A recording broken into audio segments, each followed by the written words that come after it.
وادی سون میں واقع کفری گاؤں کے حافظ طارق سے ملیے، جنہوں نے مشکل حالات کے باوجود CSS کا امتحان دیا اور دوسری کوشش میں کامیاب ہو کر اسسٹنٹ کمشنر ریونیو منتخب ہو گئے۔ مشکلات سے کامیابی کا سفر انہوں نے کیسے طے کیا؟ اگر انسان سیلف کانفیڈنس رکھتا ہے، آپ کچھ بھی کرنا چاہ رہے ہیں، آپ کر جاتے ہیں۔ جس طرح کے حالات سے میں نکل کے آیا ہوں، اس طرح کے کٹھن مراحل سے نکل کر آنا بڑا مشکل کام ہوتا ہے۔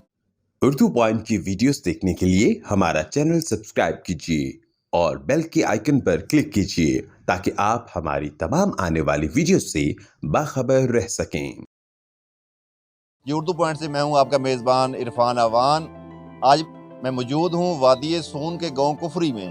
جی، کفری کے نوجوان حافظ طارق عزیز نے CSS کا امتحان دیا اور کامیاب ہونے کے بعد وہ اب انکم ٹیکس میں اسسٹنٹ کمشنر منتخب ہو چکے ہیں۔ آج ہم ان سے بات کریں گے، ان سے پوچھیں گے کہ انہیں اس مقام تک آنے میں کیا کیا مشکلات پیش آئی، اور جو نوجوان CSS کرنا چاہتے ہیں ان کے لیے وہ کیا تجاویز دیتے ہیں۔ سفر بڑا کٹھن تھا اور لمبا بھی ضرور تھا، لیکن یہ ہے کہ اللہ تعالیٰ نے بڑا کرم کیا۔ جس طرح کے حالات سے میں نکل کے آیا ہوں اور جس طرح کی سچویشنز کو میں نے فیس کیا، بظاہر ایک بندے کے لیے اس طرح کے کٹھن مراحل سے نکل کر آنا بڑا مشکل کام ہوتا ہے، لیکن میرا ایک ماننا ہے کہ اگر انسان سیلف کانفیڈنس رکھتا ہے اور اسے اپنی ذات پہ یقین ہے، اور وہ اپنے آپ کو اس بات پہ یقین دلا دے کہ جو میں کرنا چاہ رہا ہوں وہ کچھ بھی ہے، دنیا میں کوئی بھی کام ہے، وہ اگر اپنے آپ کو اس بات پہ یقین دلا دے کہ جی میں کر سکتا ہوں اور میں کروں گا، عزم مصمم اور اپنی ذات پہ اور اللہ تعالیٰ کی ذات پہ یقین، تو آپ کر جاتے ہیں۔ آپ کچھ بھی کرنا چاہ رہے ہیں، آپ کر جاتے ہیں۔ آپ نے کن اداروں میں تعلیم حاصل کی؟ کہاں پہ آپ اسی گاؤں میں پلے بڑے ہیں یا کسی بڑے شہر میں رہے؟ جی، تعلیم کا جہاں تک تعلق ہے تو میں نے پرائمری اسکول، یہ سامنے بلڈنگ ہے، یہاں پرائمری اسکول سے میں نے اپنے پرائمری تک کا ایجوکیشن لی۔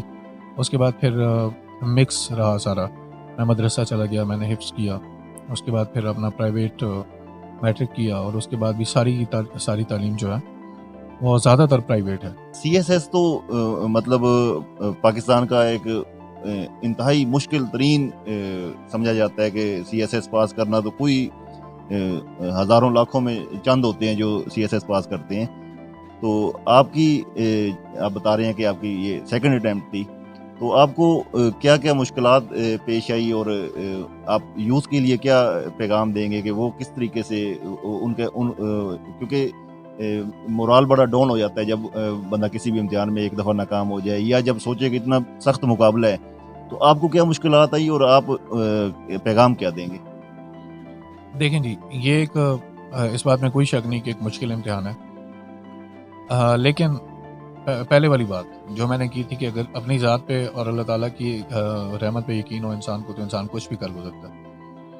اس سفر میں بہت ساری مشکلات آتی ہیں، اور جیسا کہ پاکستان میں بہت سارے ایسے نوجوان ہیں جو یہ کرنا چاہتے ہیں، لیکن ان کے حالات ایسے ہوتے ہیں، ان کے معاشی حالات ہوتے ہیں، ان کے خاندانی حالات کچھ ایسے ہوتے ہیں، کچھ رکاوٹیں ہوتی ہیں جو معاشرتی رکاوٹیں ہوتی ہیں، تو وہ ان رکاوٹوں کے سامنے دب جاتے ہیں۔ میرے سامنے بھی ایسی تمام مشکلات، ایسی تمام رکاوٹیں آئی تھیں، لیکن اصل بات یہ تھی کہ شروع سے یقین تھا اور ایک کانفیڈنس تھا اپنی ذات پہ، اور وہی بات ہے کہ اللہ تعالیٰ کی رحمت پہ یقین تھا۔ تو اس میں جو سب سے بڑی چیزیں مجھے اپنے معاشی حالات سے ہٹ کے جو مجھے درپیش آئیں، وہ یہ تھیں کہ جو پراپر گائیڈنس نہیں تھی۔ پراپر گائیڈنس کا ایشو بہت بڑا ایشو ہے۔ FPSC کا ایک مزاج ہے کہ ہر سال CSS میں جو آپشنل سبجیکٹس ہوتے ہیں ان میں ٹرینڈ تبدیل ہو جاتا ہے، اسکورنگ ٹرینڈ۔ اب مثال دیتا ہوں میں آپ کو، میں نے اردو لٹریچر رکھا تھا۔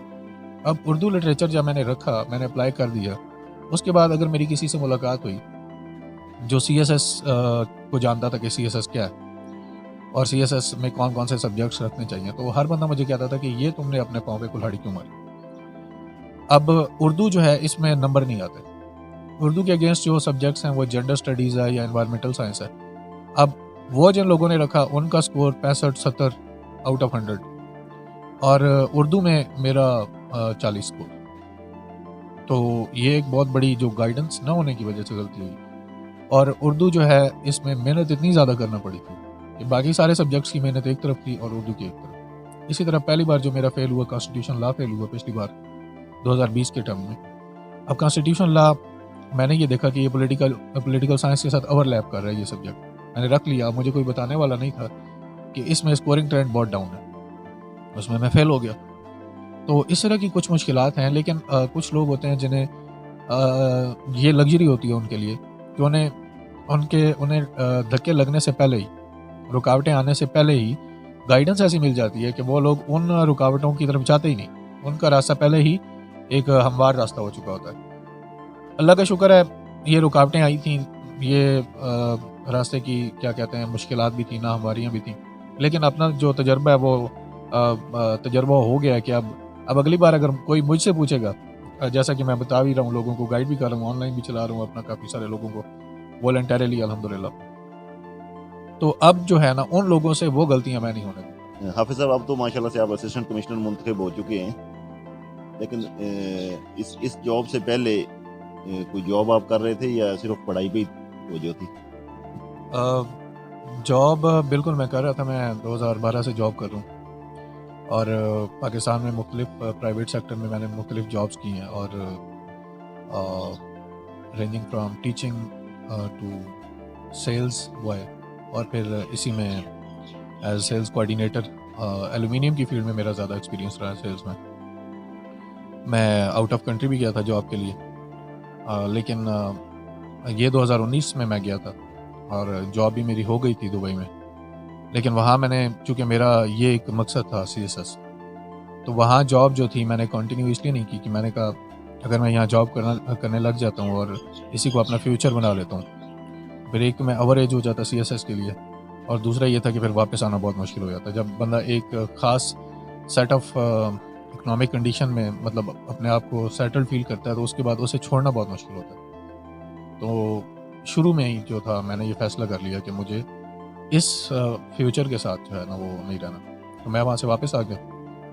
آتے ہی پھر میں نے CSS کی تیاری شروع کر دی, اور فرسٹ اٹیمپٹ 2020 میں لی, اور 2021 میں اپنی سیکنڈ اٹیمپٹ الحمدللہ کوالیفائی کر لی. اس میں جو سب سے بڑا مسئلہ آتا ہے اسٹوڈنٹس کو وہ انگلش کا ہے, کیونکہ ہمارے لوگ زیادہ تر پاکستان جو ہے رورل انسیڈنٹس آف سوسائٹی ہے پاکستان میں, تو لوگوں کو مسئلہ یہ آتا ہے کہ گورنمنٹ اسکول سے پڑھے ہوتے ہیں, انگلش بولنے کا کلچر نہیں ہوتا. اس کا طریقہ یہ ہے کہ کوئی ایک اخبار پڑھنا شروع کر دیں. ایک یہاں پہ میں بات کلیئر کرنا چاہوں گا کہ کچھ لوگ کہتے ہیں کہ ڈان اخبار پڑھنی چاہیے. ڈان اخبار تھوڑی سی مشکل ہوتی ہے, تھوڑی سی پہلے کوئی اور اخبار دی نیوز وغیرہ پڑھ لینی چاہیے ایک آدھ مہینہ, اس کے بعد ڈان کی طرف جائیں گے.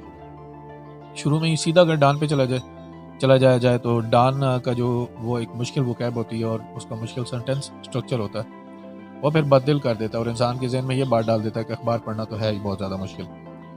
اس کے ساتھ ساتھ کچھ اور بھی چیزیں ہوتی ہیں, جس طرح آپ کے فائنینشیل کرائسس زیادہ تر لوگ فیس کر رہے ہوتے ہیں.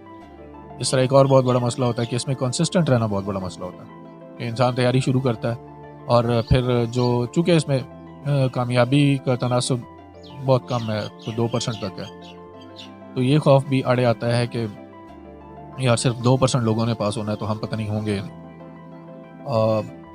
میرے خیال میں انسان کو صرف ایک سیٹ کے پیچھے بھاگنا چاہیے, سوچنا یہ چاہیے کہ ایک سیٹ تو ہے نا کم از کم, وہ انشاءاللہ میری ہو. اگر اس یقین کے ساتھ جایا جائے تو اللہ تعالیٰ انسان کے لیے کامیابی کے راستے ضرور کھولتے ہیں.